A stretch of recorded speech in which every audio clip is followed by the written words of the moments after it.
So I've always wondered what it'd be like to sleep with a deaf chick. I mean, I saw the movie I Hope They Serve Beer in Hell, and the scene where he does sleep with that deaf chick at the beginning, the police get called because she's moaning like uncontrollably, and unfortunately, since she's deaf, she doesn't know exactly how she's moaning, so it doesn't just sound like normal moaning. It's more like, yeah, and the people think that she's being attacked, and she quickly, when the police come in and break up the scene, she of course is trying to convince them, you know, like I'm deaf, that's why it sounds like this, and it takes them a minute to understand and, you know, realize the situation that's going on. But I wonder, is that truly what it's like to sleep with like a deaf chick? I mean, or a deaf guy for that instance, like whether you're, you know, a man that wants to sleep with another man, I don't really care. But, or if you're a woman that's just curious about it, because, you know, deaf people, through no fault of their own, especially if they were born deaf, they have absolutely no idea necessarily the volume in their voice and the sounds that it truly makes. So you often hear, like, we have one of the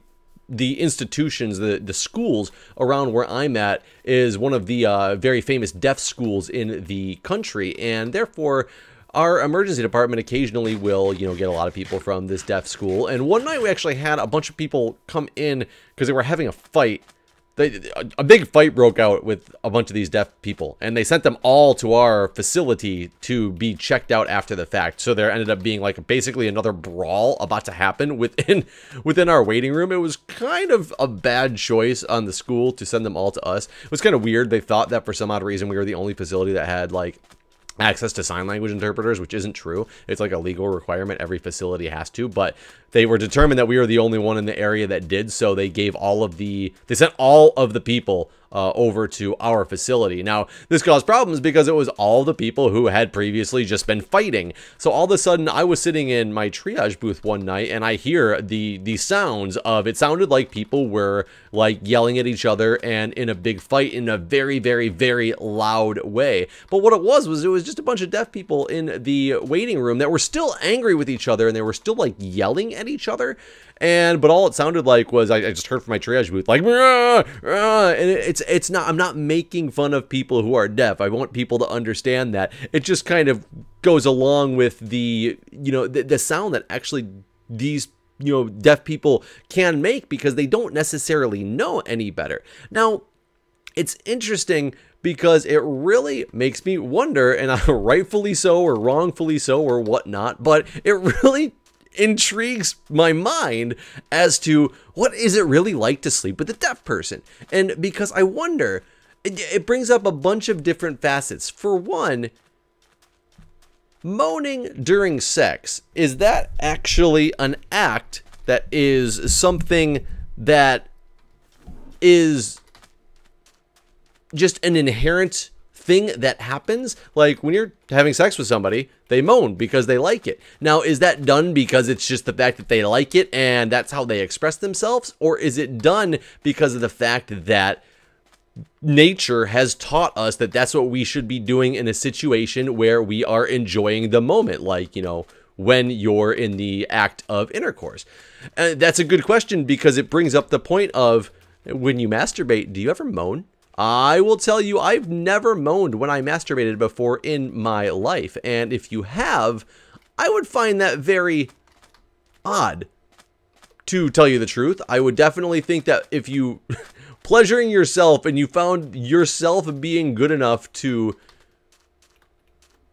have to moan during the act of pleasuring yourself, that's a little bit strange in my opinion. But I mean, to each their own. I guess in movies and things like that, or movies, pornos, whatever you want to call them, you know, most likely pornography, porno films. I cannot find the hole I'm looking for right now, which is really unfortunate because this is gonna lead to my stuff definitely not existing anymore, because it's right around here is where I need to be in order to get down this hole to rescue my items, and I cannot find the hole I need to go down anywhere, which is extremely unfortunate. Or is this it right here? Nope, not it. Nope, I think I've just ruined my chances of getting stuff back because yet again I cannot find the right place to drop down. Either way, I guess I will find it eventually. So inherently, is moaning during sex one of those things that people do because they think it's a good way to establish to their partner that, hey, I'm enjoying this, keep going, or I know that you like it when I do this, so therefore I'm gonna, you know, be helping you out. Because I'll tell you, moaning's a great thing. I love girls moaning. It's it's something that I definitely enjoy the sound of. But like I said, I have never personally done it when I was pleasuring myself. Like I said, in videos, girls do it all the time. In those, you know, pornographic films, girls constantly are moaning to show that they... Oh, wait, is this it right here? No. They're constantly moaning, but I think that's a lot of that is the act of... There it is. The act of the actual porn itself is that because people, you know, that's what they want to watch. How bored would you be if you were to watch you were to download this great, you know, porn video and everything was just silent and you just watched things that happen? And I'm sure like many people have actually done that, especially if you were like doing it in a place where you shouldn't be and you're sitting there and trying to hide from everybody else. Sitting there at the office one day watching a porn with the, oh my God, are you serious? Sitting a porn one day with the your office door shut because you think you're gonna actually, you know, take some pleasure out on yourself at work or something of the sound or something of the like. I don't know, but that would be a situation where you can't really have the, you know, the sound on. So I guess you could inevitably end up having a porn in that particular case where you are watching it with the sound off. To me, that's not as intriguing. To other people, it very well could be, though. I mean, it's very, very possible that that is something that other people would want to see. But personally, oh my God. Oh my God. Oh my God. Quickly cycle inventory around. Make sure I pick all this stuff up. Can you believe this? I just got back a decent amount of useless items. Really? Oh, you son of a... Oh, because you're wearing my stuff. Get out of here. Get that web out of here. Okay, he's dead. He is dead. I'm gonna put that down. I'm gonna... Actually, that's fine. I'm gonna put this down. I am going to get this out really quickly, just to drop a bunch of this stuff into. I'm gonna just keep on me, you know, some of my basic things that I need to take on this. And there's all my good stuff right here. You got it all. Look, how's it feel to be stuck in a web, buddy? Come on. You guys are just passing it back and forth to each other.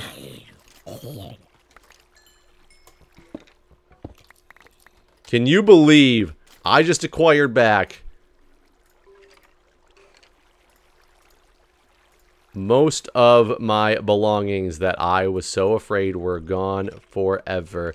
I did not get my pick back, though. Did I happen to throw it in this chest? I did not. Is it up here? Is this other stuff gone? It might be up here. Let's go get all that stuff here. Wow! All it takes is just getting your mind off of everything and start talking about banging deaf chicks, and you're gonna end up coming out, everything's coming out Millhouse right now. Like I said, I didn't get that pick. Oh, you know what? I didn't get that pick back in the first place. That would explain why I don't have the pick back right now. But that is amazing. I cannot believe that just happened. I just got all this stuff back. But it still brings me to the point of my story here. Is it something that is going to be like they depict it in the movie, I Hope They Serve Beer in Hell, or is it going to be more of a like silent roadshow because the person, if they've been deaf all their lives, they might not have been taught that that's something that they're supposed to do to show that they are enjoying themselves? I'm not 100% sure on exactly the biology behind moaning during sex, and if it literally is something that is done based on solely on the fact that you are enjoying it, therefore you are going to inevitably moan if you're enjoying it, or if it's something that's done because people want to show it somebody else that they are appreciating what is being done to them or what they are doing for somebody else. And I bet you the answer actually varies and is completely different in dealing with somebody who is has been deaf all their lives versus somebody who has lost their hearing later in life, especially if it was later in life when they were an adult. I bet that would be extremely hard to adjust to, is when if you lost your hearing when you were already an adult, only like mainly for the fact that you're used to being able to, to do something, so you haven't built up all those other senses to the point where somebody who might have been deaf, their entire life will not have had as much problems, because for one, they didn't know what you don't know what you don't know. So they didn't know what they were quote unquote missing. And I'm not trying to say that, people who can hear are better than people who can't by any stretch of the imagination. They just didn't know what the concept of hearing is like. And they've built their life based around that. And probably, especially as children who are growing up deaf, they're probably told at a relatively young age, as they start to, grow up and understand how to communicate, what is actually a good volume level. Like they'll yell something, their parents will probably explain to them that, oh, that was too loud, or no, that is a good volume that you're supposed to be at, or something of the sort. That's my assumption would be that. It might be a false assumption. Whereas somebody who has been deaf who has not been deaf all of their life, but went recently deaf, they probably have a little bit harder time controlling the volume of their voice in normal situations. I'll tell you, I could be somewhere where it's loud where I'm at, and I'm on the phone with somebody else, and since I know it's loud where I'm at, I'm yelling extremely loudly into the phone, and I'll have the person on the other side of the phone be like, "Shut up, asshole, you're blowing my ear off. It might be loud where you're at, but I can still hear you. You're just as close to the microphone as you are if you're not at that concert right now that you're trying to talk to me from." I mean, I've done that multiple times myself. So I'm sure that people who've gone deaf later in life probably have that conundrum on a regular basis. And I bet those would be the people, especially if they were, sexually active people and quote unquote a moaner already in their lives. I bet you those are the people who have a real big problem with controlling their voice when they moan during the act of, when they're having sex, because in all honesty, they don't know any better. They think what they're doing is like what they've always been doing all their lives. They just don't necessarily realize what it is. I could be completely wrong. Maybe they understand in the situation. It's like, it's like built into their brain that they know, like, oh, during sex, I moan this loud, and it is an acceptable level of moaning. And maybe that inherently comes through to their sex lives post incidents causing deafness, whatever, that could be. I have absolutely no idea, but I'll tell you, I'm intrigued as hell, because we actually ran a patient yesterday who I didn't even know until we got to the hospital, because I was driving the ambulance, but that the daughter was deaf. I honestly thought the daughter just talked with a lisp, because I was asking her some questions, getting the medical history of her mother, who we were there for, and she was answering me absolutely no problem with an obvious like lisp, but I didn't think anything of the lisp, but very clear with this lisp, very easily understanding. Apparently she's just that good at reading lips because she's been deaf all her life, and she can communicate almost like like as if she wasn't deaf, like to the point where I didn't realize that she was deaf, because she's learned throughout her life to make sure that she, if somebody's trying to talk to her, she gets in direct contact and direct visual contact with their mouth to be able to read their lips, and is very effective at doing it. I bet you somebody like her probably, and I'm not talking about her specifically, I'm just saying somebody like her probably can understand the volume control and stuff better, because she could talk at a very normal volume, both when we were in the patient's house, as well as she rode to the hospital with us in the ambulance, and we were in the ambulance, which gets louder just because the engine and stuff running, and she adjusted the volume of her voice very accordingly to the surrounding situations. And I'm not quite sure how she did that. I mean, just lifelong learning with that, or being with that, quote unquote disability, that she had learned to overcome it. But I started thinking, because I was talking about, they don't serve beer in hell, or I hope they serve beer in hell, with somebody the other day, and right when I happened to, run somebody who happened to be deaf, it really brought me right back to that scene. It really made me wonder, maybe I'm a horrible, horrible, horrible person. Well, I am a horrible person, but maybe I'm an even more horrible person because of, this conversation or having this thought process. But I guarantee it's something that other people out there have definitely had cross their mind. They just might not have been as open to talking about it as I am. I'm an open book, guys. I will tell you what's on my mind. Granted, this isn't considered some of my normal, a lot of my content is family friendly. Today's content is not so family friendly. You can take it in a good way, but you know, when I'm talking about fucking deaf chicks, it's a little bit different. I mean, blind, let's like run down the I hope they serve beer in hell like caveat here. Blind, that would be interesting. I think that would be like interesting more in a fun way, because for one, you don't give a shit what I look like. Not 100%. Granted, you know, you can feel, and you can feel beauty, and you know, all of that stuff. So you know that, you know, granted, different than saying that you really don't care. But at the same time, but in all honesty, you really don't care. I could have a face that's a train wreck, and you might not even realize that, and you don't care, because you are just there at that point. You're not getting visual stimulus from the act that is being had. You are purely getting sensual and physical stimuli from all of that, and that's either going to be wonderful or horrible. Because I'll tell you, I've slept with some very attractive girls in my day, and I'll tell you, they don't even have to necessarily, especially if it's like, you know, the beginning of a relationship or just a one-night stand, something like that, they don't have to be very good. If you just keep staring at that hot body and keep thinking to yourself, oh my god, this is happening right now with this hottie, you're gonna have your own little physical stimuli, you know, going on in your mind based on the visuals. I guess it's not physical stimuli, but based on the visuals, such a visual stimuli that you're gonna be, business will be taken care of, at least on your end, quick enough. I've also, I'm not even ashamed to admit it, because there's nothing to be ashamed about. I've also, you know, slept with some not what you would call so very attractive chicks, and the visual stimuli didn't usually do it for me, but the physical stimuli is what, you know, gets you going in those cases. You still have a visual piece of the stimuli, and sometimes, especially when it's that night really late at the bar, and you're sobering up already by the time you get home, but you're already home, so why the hell not? You know, with this chick, when you're getting sober enough to already start realizing the mistake that you made, but you continue through with the act anyway, sometimes the visual stimuli can be a negative effect on exactly what's going on, because you're like, oh my god, what am I doing? This is horrible. And I know this is it's such a bad thing to say, but, you know, I'm just saying what other people are thinking and just being honest with you. So, you know, sometimes it can work against you. I want to know what it would be like to just go into a situation like, it's a new concept of blind date. It's just blind sex. I mean, literally, it's blind sex. It's somebody gets set up to just go have sex with somebody else with a blindfold on. They both wear blindfolds, hell, for all I care. And neither one knows what the other one looks like. And it's just pure physical, raw emotion.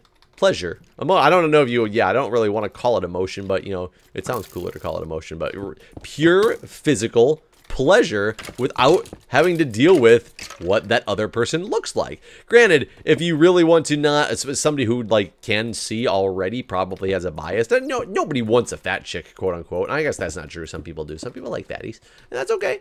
Fatties need loving too.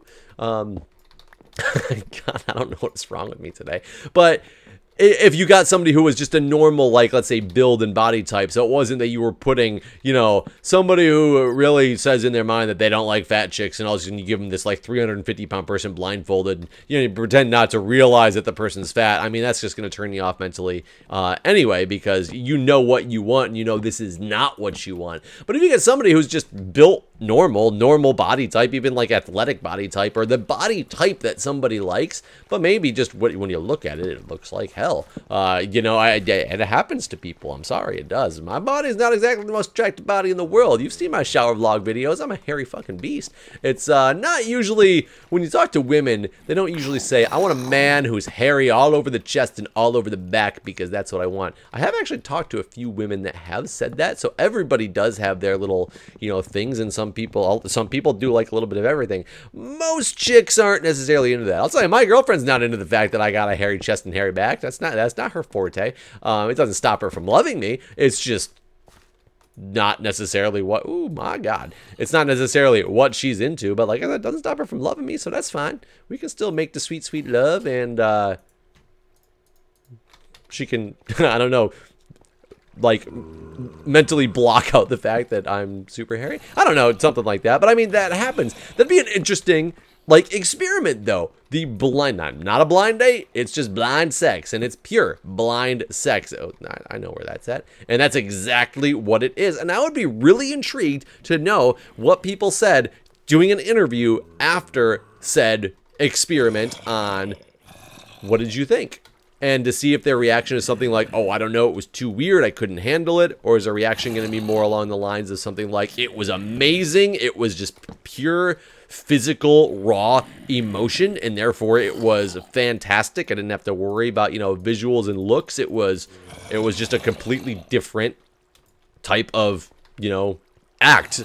And I would really be curious on what people thought about that. Granted, there's going to be a lot of people who are like, I can't believe that. That would just make you that would make you a whore. You'd be a slut, blah, blah, blah. You know, I'm ignoring that. I'm just getting into the pure physical, raw, emotional state of, you know, the act of sex and things like that. Hey, lots of people have sex with lots of people in their lifetime. It doesn't make them a slut, even if you sleep with somebody some random different person every single day of your life. In my mind, it doesn't necessarily make you a slut. I mean, it's getting closer to the definition, but I would put it on, okay, that probably different random people every single day of your life, that might put you in the more slutty whore type category. Whether you're a guy or a girl, I'm not using that term derogatorily to just be like women, guys can be sluts too. You know, I went through my slutty phase before when I was in college. You know, I think a lot of people do. It's just one of those things. But it can easily, I don't know, it can easily be misconstrued. People who have lots of sex can easily be misconstrued as being, you know, judged as a slut or whore. Don't judge people.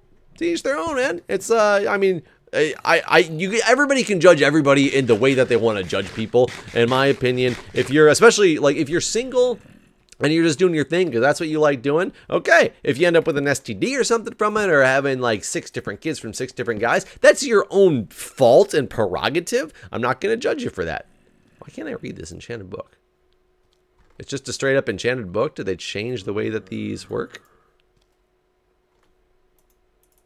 Hello? Strange. I don't know what just an enchanted book is. Maybe I'm missing something that I should know in this snapshot. I'm not 100% sure. We're going to get rid of one of these swords because I don't need them all. So yeah, that's the story for today. Deaf chicks, blind chicks. I guess I didn't run the gamut of I hope they serve beer in hell. He went a little bit overboard with that. But, I mean, I'm not really saying that he went overboard, but overboard on what I'm going to talk about. But hey, he had a mission in life. He wants to sleep with a lot of people, and he wants it to be the people that, like, most people haven't slept with. That's his mission. Hey, that's fine. That's to each his own. He didn't have a girlfriend. He's not cheating on anybody. He can do what he needs to do to enjoy his own life. You know, he was like midgets, people. Oh God, what was he did something really random in that one. But either way, I mean, he was just going. He was going crazy with that thing, and he was succeeding, and I salute that man for that. But I am curious and intrigued. I really want to know if she's gonna moan. If she's deaf, is she gonna moan? Somebody please tell me. Maybe a deaf person's listening to the story right now. The irony. All right, guys. This was random. I will see you in the next episode.